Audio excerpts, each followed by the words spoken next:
Hi everybody, I'm Melissa and welcome back to CloudMom.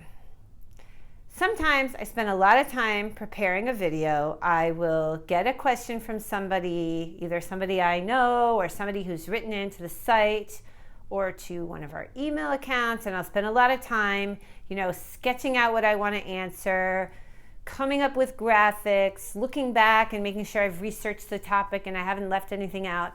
And then sometimes I just happen to be filming and I say, you know what, there's something I really just want to get off my chest, and I start to film a video. And you know what?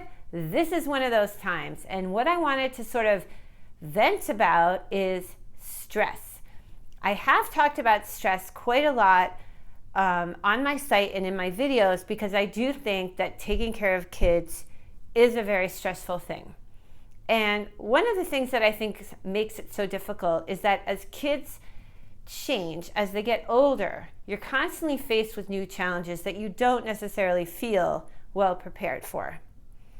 And one of the things I haven't really felt well prepared for was the transition from having kids go from being, in the sort of 7, 8, and 9 range to now where I am. I have a 5-year-old, 7-year-old, 9-year-old, 11-year-old, and 12-year-old.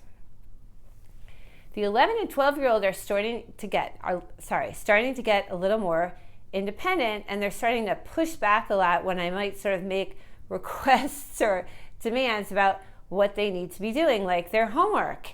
And they can push back really hard.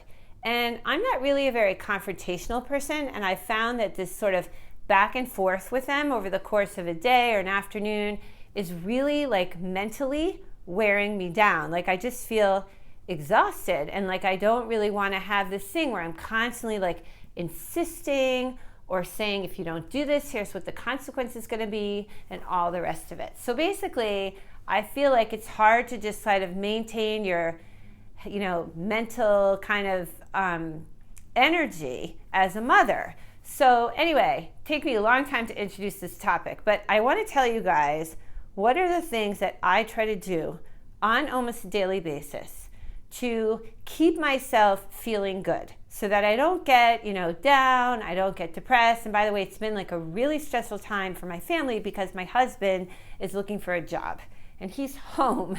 So that's been a huge game changer because whereas before I do have help from sitters and all that, but I would be in a good rhythm with the kids. Now daddy's there and everybody wants to go play on the computer with daddy or watch TV with daddy. And I'm I can't sort of get anybody to settle down. So I've also had conflict with my husband, who I love dearly, but we've had this huge change. So anyway, I wanted to go over what are the things that really help me sort of rejuvenate, feel like a human being, even though for most of the day I'm just a working mom, and kind of just maintain my happiness, my sense of balance, rest, and all that. It's a pretty quick thing, but I'm going to tell you what I try to do on a daily basis, and hopefully it's helpful to you guys, okay?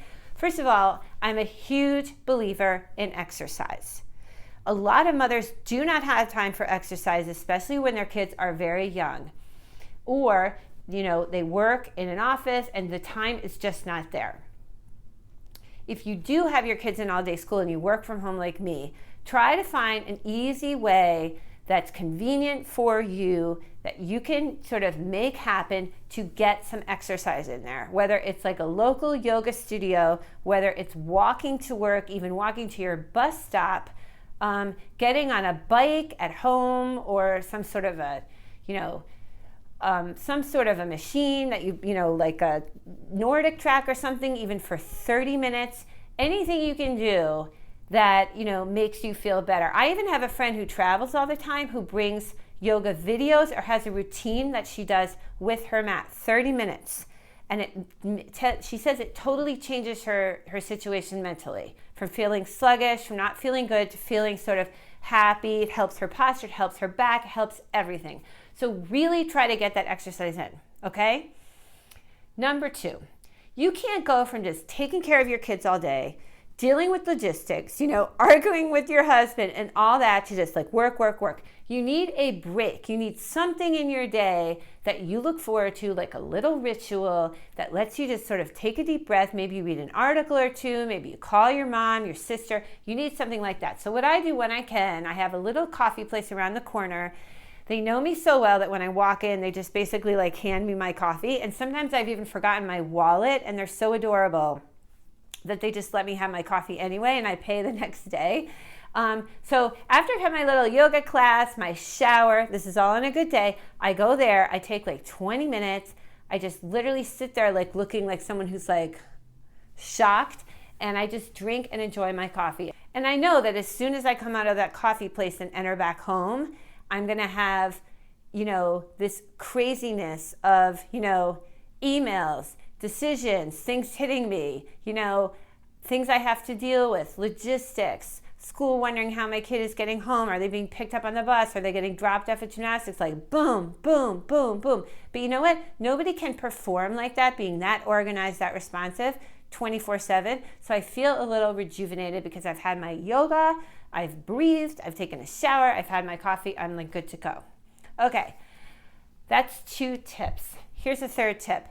Try to schedule in. This is very hard again for working moms, but try to do it even if it's a phone call, at least one time a week where you're going to talk to a really good friend or your mother or your sister, where you can really talk. Like you can just talk, you can cry, you can vent, you can just connect, because you can't just be running around on your treadmill of a life as a mom and not have that sort of emotional connection and support from the people that really matter to you. It is too isolating. Do not stay isolated. Reach out, make a plan for a coffee, make a plan for a lunch, drink after work if you can swing it, or a phone call, or even better, a Skype to get that face-to-face contact so that you can feel connected.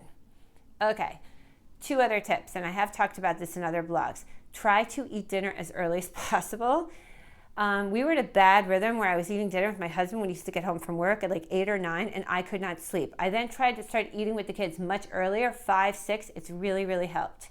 Everything. I have my like orange or my dessert, my tea, I'm like done. And then I have some time to like get the kids in bed, get myself organized for the next day, which is going to be my next tip, and really get a better night's rest because I'm not dealing with all this like digestion of like a big dinner at 9 o'clock. That's number 3 tip. Number 4 tip, get everything you need to do to get organized so the morning can be less stressful for you, ready the night before, and just look at it as a nice ritual, sort of relaxing thing. Put out your clothes, your gym bag, your work bag, everything like all nice, set up and ready to go. And number 5, try to read.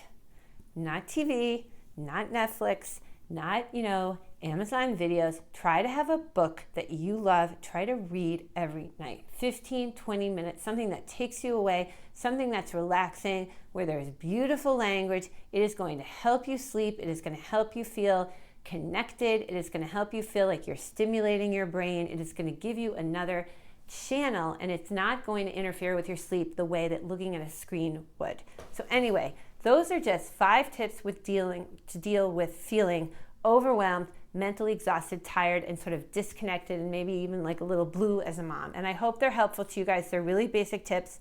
I have plenty more that I'll think of, I'm sure, soon. Thank you so much for watching my videos. I love all of you to death. Keep the questions coming. I'm doing my best to answer them. Busy, busy time for me with 5 kids getting older and like tons of homework and all the activities and everything else going on. But I'm so grateful for you guys following me and supporting me. And I can't wait to see you back here again on CloudMom really soon. And have a great day.